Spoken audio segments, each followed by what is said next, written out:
Ackee, one of Jamaica's most iconic and culturally significant ingredients. It is our national fruit and forms half of Jamaica's national dish. However, the story of Ackee isn't just that of a delicious ingredient. It is also a story of brutal enslavement, resilience, survival, creativity, and ultimately, Jamaica's independence. But have you ever wondered how a relatively unknown poisonous fruit became a living symbol of Jamaican history and culinary pride? Who brought it here? How did it get here? And who were the people responsible for Ackee's national prominence? Well, we'll be answering these questions and a few more, so pull up a seat and let's explore the fascinating history of Ackee as we dive into Phoebe food history.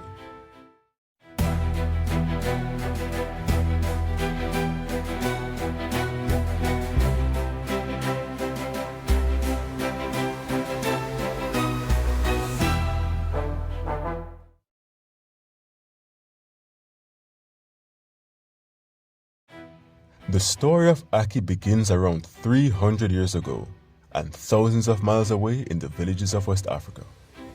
The name Ackee is believed to come from Anki or Ackee Fufo of the Akan language, more specifically the Twi dialect of what is now present-day Ghana. Historians believe Ackee arrived in Jamaica during the late 18th century. The most widely accepted account is that the fruit was brought from West Africa, particularly Ghana and Nigeria, during the transatlantic slave trade. European slave traders carried people, goods, and agricultural knowledge across the Atlantic, permanently shaping Caribbean cuisine in the process. One figure, often linked to Ackee and its introduction to the Caribbean, is Captain William Bligh, the British naval officer best known for the mutiny aboard the HMS Bounty. In 1787, Bligh was tasked with a botanical mission to transport breadfruit from Tahiti in the Pacific to the Caribbean as a cheap and nutritious food source for enslaved workers. After a vicious mutiny by his subordinates, Bligh survived a remarkable 3,600-mile journey to safety. Soon after his return to Britain, he embarked on a second voyage to deliver breadfruit to the West Indies. Though Bligh is sometimes credited with introducing Ackee to the Caribbean, historical accounts are conflicting. Some sources suggest that Bligh brought Ackee to Jamaica, while others credit Dr. Thomas Clarke, a physician and the first superintendent of the Bath Botanical Gardens, with introducing the fruit from West Africa around 1778. Bligh's most noted contribution, however, was for transporting Ackee specimens from Jamaica to England during his second voyage in 1793, bringing the fruit to the attention of European scientists. In recognition of this role, the fruit was later given the scientific name Bligh sapida in his honor. Another key figure was Dr. Thomas Dancer, a physician, botanist, and one of Jamaica's earliest scientific researchers. Through the work of Dancer and other early botanists, Ackee was catalogued, studied, and better understood. The fruit adapted remarkably well to Jamaica's climate and soon flourished across the island. In fact, during times of hardship, Jamaicans relied on Ackee as an inexpensive and readily available food source, helping them through difficult times.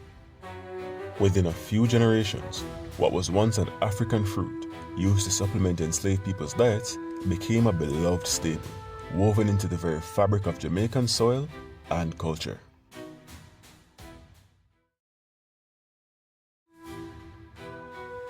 Some might be surprised to learn that Ackee can also be dangerous. The unripe fruit contains toxins hypoglycin A and hypoglycin B, which can cause a severe illness known as toxic hypoglycemic syndrome, more commonly referred to as Jamaican vomiting sickness, or simply Ackee poisoning. Symptoms are usually present within 6 to 48 hours of consumption and can range from severe and repetitive vomiting to convulsions, coma, and in extreme cases, consuming unripe Ackee can even be fatal. Generations of local knowledge and early scientific research, however, help to make the fruit safe to eat. Jamaicans traditionally wait until the fruit opens naturally on the tree before harvesting it. Once open, the arrows are removed from the husk, cleaned, and cooked, usually by boiling them in salted water, Over time, Jamaicans developed unique ways of preparing ackee. Traditionally, it was paired with ingredients such as corned pork, callaloo, and most famously, imported salted cod from Europe and Canada, commonly referred to as saltfish. This combination, later enhanced with sautéed bell peppers, onions, thyme, black pepper, pimento seeds, scallions, Scotch bonnet pepper, tomatoes, and garlic, eventually became the foundation of Jamaica's national dish, ackee and saltfish. Today, ackee can be found in a wide range of innovative dishes, from ackee patties and ackee raviolis to ackee wontons, ackee spring rolls, ackee pasta, and surprisingly, even ackee ice cream. But ackee also has several surprising uses outside the culinary world. In Cuba, an extract from its flowers is sometimes used as cologne. In parts of West Africa, the green unripe fruits, which produce a lather in water, have traditionally been used for laundering.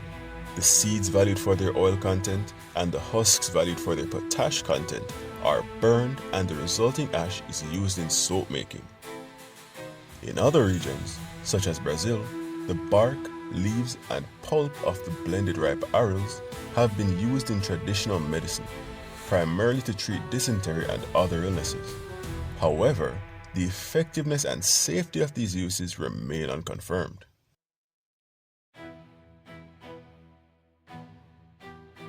On March 26, 1962, just a few months before Jamaica's independence celebrations, a recommendation made by the Jamaica Horticultural Society for ackee to be officially recognized as Jamaica's national fruit was accepted by Norman Manley, Jamaica's then Premier and Minister of Development.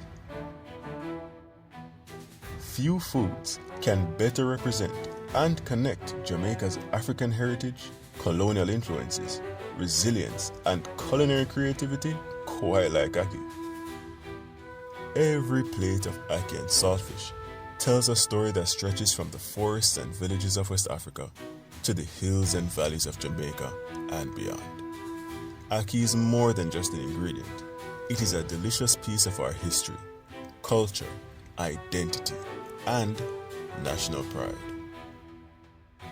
If you enjoyed learning about the history of ackee, leave a like and subscribe to Feel Food History, and join us as we explore more stories behind Jamaica's most iconic foods, the people who shape them, and the culture that keeps them alive.